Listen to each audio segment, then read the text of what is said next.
Hi guys, Steph here. Now, although a lot of you people will know, although I'm more of a vintage fountain pen man, occasionally I do get requests from people saying, will you review or can you review a specific pen? Now, if I've got a pen of that particular model, then yes, I'll try and do it. If I haven't, then obviously I can't. Now, I had a request to review this pen. Now, as it happens, I've got one in, so, well, let's go ahead and review it. So what we've got, you can see it's in the box there, as it says Parker. Now, if we take the lid off, pop the pen to one side. Underneath, incidentally, there's the cartridge underneath the sort of felt lining there underneath, but there we have it. What have we got for you here? Nice and simply, what we have is a Parker 95 fountain pen. Now the Parker 95 pens, this particular model came out around about, I believe, 1988, and they went through to, I believe, around about 1994 when they were discontinued and they were replaced by, I believe, the Sonnet fountain pen. Now, the Parker 95 pens, this one, as you can see, this particular, well, the pattern is the gold-plated Filete pattern, or some people call this the Parker 95 Insignia. It's a cartridge converter fountain pen, and as I say, in this beautiful, I believe it's 23 karat gold, gold plated, and as I said, in this Filete pattern. Let's try and give you a little bit of a close-up. Gold pens are always rather difficult to show, but you can see it's got a slight taper towards the end of the nib there. Let's take you up to the cap. You can see the cap band to the bottom there, and in this particular case we've got the new sort of stylized Parker clip there. There's a sideways view for you, and to the very top there we've got this sort of slightly unusual shaped black, yeah, I suppose we can call it a black jewel. Okay, so we've now got this long stylized clip.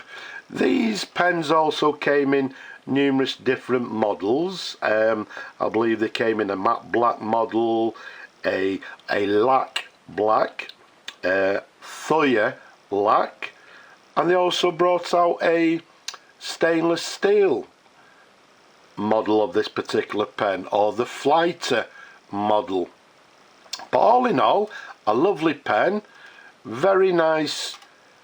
Well, this particular one is in excellent condition. You can feel the pattern is very nicely pronounced. Now, let's just show you the barrel imprint, or sorry, the cap imprint. Let's keep it nice and still. You'll see it says Parker. Okay, now if we turn it round slightly, it should say France. Okay, and if I turn it around slightly there, you may be able to see a P and a L. Okay, now that is the date letters, so let's just turn it around again. So we've got France, and then to the front there we've got the Parker with the Parker logo. Now the PL on the date letter, a little bit unusual because that denotes that this particular pen is dated 1987. Okay, so in my opinion this must be one of the very first pens that they actually made within the Parker 95 range, because as I say, if you look around and read, people are saying that it started off in 1988, although as I say, in my opinion, this one is dating 1987. which is a year earlier. But all in all, again, a lovely pen.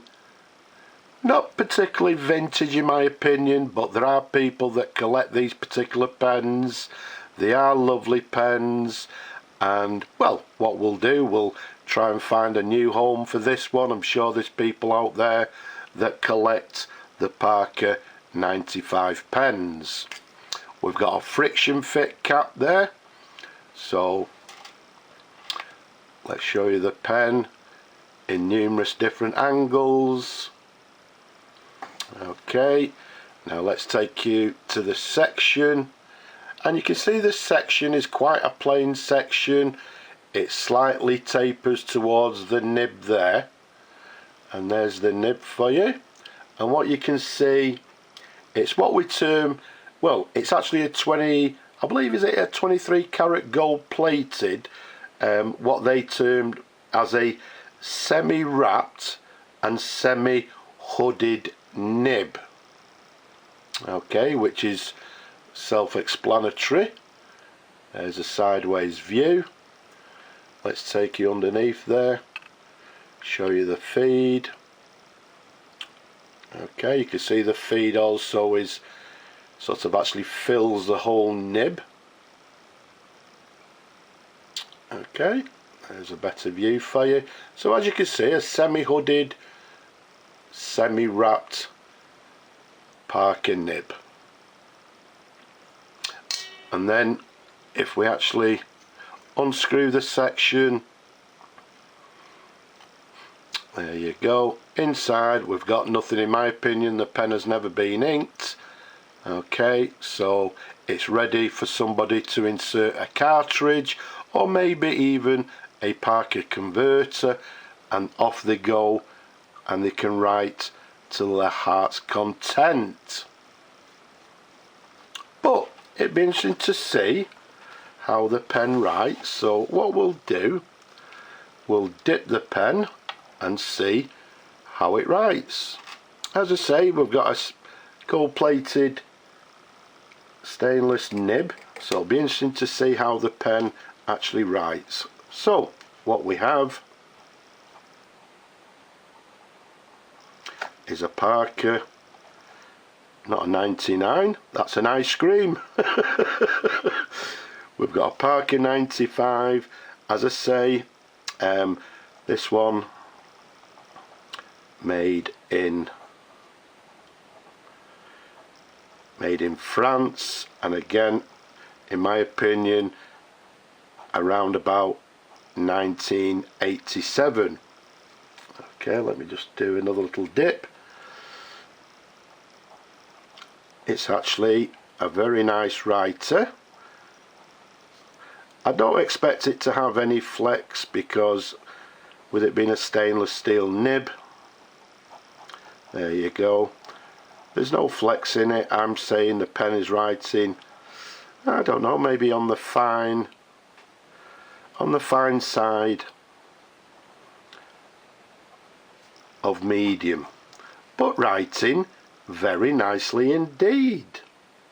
Okay, now just a little point to make as well. Although this one is made in France, I do believe the Parker 95s were obviously made in the UK as well as the US. So they were made in the UK, in the US, and as in this particular case, made in France as well. So let's give the nib a little bit of a wipe, and we'll clean that off once we finish the video. Let's pop the cap back on. There we go, with a lovely satisfying click, and there we have it. A very nice Parker 95 insignia, or some people will call it the Parker 95 Filete because of the pattern, in absolutely gorgeous condition, with the original box and a cartridge, so the new owner can go off happily and write to his heart's content or her heart content. And there we have it, I hope you've enjoyed looking at the pen as much as I enjoy showing them to you people. Don't forget, don't be shy, leave a comment below. And have you subscribed? If not, why not? Subscribe now. Okay, and also press the bell key wherever that is, and you'll get notifications of my videos. Last but not least, people, yes, we've still got that problem out there. Wherever you are around the world, please stay safe. But for now, I'll just say bye bye for now.